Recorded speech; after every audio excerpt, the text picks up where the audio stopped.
আসসালামু আলাইকুম, সবাই কেমন আছেন? আশা করি সবাই ভালো আছেন। এখন দেখাবো আপনাদেরকে মুরগির পাওয়া, গিলে, কলিজা দিয়ে কাঁঠাল বিরিয়ানি। তো কাঁঠাল বিরিয়ানির জন্য আমি এখানে নিয়েছি মুরগির পাওয়া, গলা আর ডানা নিয়েছি আমি কিছু। আর কাঁঠালগুলো আমার ডিপে ছিল সেদ্ধ করা, সেটা বের করছি ডিপ থেকে।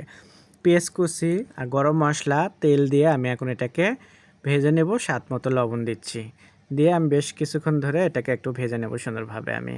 তো এইভাবে কাঁঠাল রান্না করলে আমাদের কাছে খুবই মজা লাগে, আমরা এটাকে কাঁঠাল বিরিয়ানি বলি। তো এইভাবে যখন রান্না করি সেটাকে, তো পেঁয়াজটাকে একটু ভাজা হয়ে গেল, এখানে আমি আদা রসুন বাটা দিচ্ছি। তো পরিমাণ মতো আদা রসুন বাটা দিলাম, হলুদ পাউডার, ঝাল মরিচ গুঁড়ো দিচ্ছি। একটু ঝাল ঝাল করে করব এর জন্য করে। তো সবসময় তো ঝাল করা হয় না, কিছু কিছু জিনিস আছে ঝাল ঝাল খেতে খুব ভালো লাগে। আর এখানে দিলাম আমি একটু জিরে ধনের পাউডার, দুটো একসাথে দিলাম।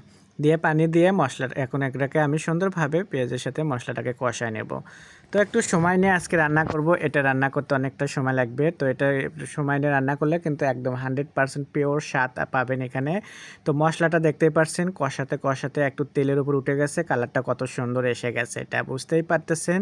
তো এখন আমি মুরগির গিলে কলিজা পাওয়া যেগুলো সেগুলো আমি এখানে দিয়ে দিচ্ছি, দিয়ে সুন্দরভাবে আমি এটাকে এখন রান্না করে নেব বেশ সময় নিয়ে। তো এগুলো আমার সুন্দরভাবে আমি ধুয়ে নিয়েছিলাম, এগুলো দেখতেই পাচ্ছ তোমরা। পাওয়াগুলো একদম এগুলো এখানে ক্লিন করাই পাওয়া যায়, কিন্তু আমাদের ক্লিন করতে হয় না, মার্কেট থেকে একদম রেডিমেড পাওয়া যায়। তো সেখান থেকে নিয়ে আসার পরে আমরা এখন এখানে ধুয়ে আমরা এভাবে কষে নিচ্ছি। তো এটার সাথে কাঁঠাল যেটা বলবো, কাঁঠালটা কিন্তু আমাদের 1 বছর আগের। তো যাই হোক, ঢাকনা দিয়ে আমি বেশ কিছুক্ষণ এটাকে একটু কষায় নিলাম। আর কাঁঠালের ব্যাপারে যেটা বলছিলাম, তো কাঁঠালটা ডিপে আমাদের ছিল সেদ্ধ করা, বাংলাদেশ থেকে নিয়ে আসা, 1 বছর আগের। তো আমরা আজকে এটাকে এইভাবে রান্না করব। তো এটাতে একটু মশলা বেশিই লাগে, সেজন্য করে আমি কিন্তু মশলা একটু বেশিই দিলাম। তো এখানে এই যে একটা হাফ টমেটো দিচ্ছি, দিয়ে আবারও ঢাকনা দিচ্ছি, দিয়ে ঢাকনাটা তোলার পরে আমি এটাকে ভালোভাবে, তো আপনারা বুঝতেই পারতেছেন চিকেনের পাওয়াগুলো আমি অনেক সময় নিয়ে একটু নিচ্ছি, রান্না করে নিচ্ছি। তো অনেক সময় নিয়ে রান্না করলে লেপান্তরে চিকেনের পাওয়া থেকেও সুন্দর একটা তেল বের হবে, তারপরে চামড়ি থেকে এগুলো চামড়ি সহজ দিয়ে। তারপরে আমি এখানে কষে নেওয়ার পরে আর কাঁঠালটাকে আমি দিচ্ছি, কাঁঠালটাকে দেওয়ার পরে আমি এখন সুন্দরভাবে পাওয়াগুলোর সাথে মিশিয়ে নেব। তো আবারও ভালোভাবে এটাকে মিশিয়ে নিচ্ছি, দেখতেই পারছেন। ওই যে আমি বললাম যে এভাবে রান্না করলে আমাদের কাঁঠাল বিরিয়ানিটা খুবই মজা হয়। তো আমাদের যখন এটা রান্না করা হয় বাড়িতে, তখন কিন্তু আমরা অন্য আর কোনো তরকারি রাখি না, কারণ এটা ঝাল ঝাল করে রেখে দেওয়া হয়, এটাই খুবই ভালো লাগে। তো ঢাকনা দিয়ে আমি বেশ সময় নিয়ে রান্না করলাম এটাকে, অনেক দেখতেই পারছো তোমরা, একটু তেলের উপর উঠতেছে এভাবে।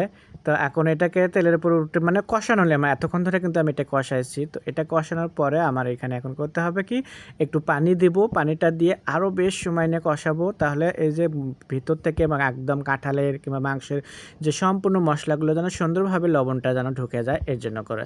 তো এখন আমি পানিটা দিয়ে আমি এটাকে আবারও একটু ঢাকনা দিয়ে আমি বেশ কিছুক্ষণ রান্না করে নেবো এটাকে। তো বেশ কিছুক্ষণ জাল করার পরে ঢাকনাটা তোলার পরে আমি এটাকে আবারও নাড়াচাড়া দিচ্ছি। তো দেখতেই পারছেন আপনারা যে এটার কালারটা কত সুন্দর আসছে, আর মশলাটা কিন্তু গায়ে গায়ে। তো এটাকে কিন্তু আমি আরও একটু শুকিয়ে তেলের উপর তুলবো। তো ততক্ষণ আমার এটাকে শুকোতে গেলে আমি একদম হাই হিট জাল করতেছি না, আমি কিন্তু একটু লো হিটে জালটা নিচ্ছি।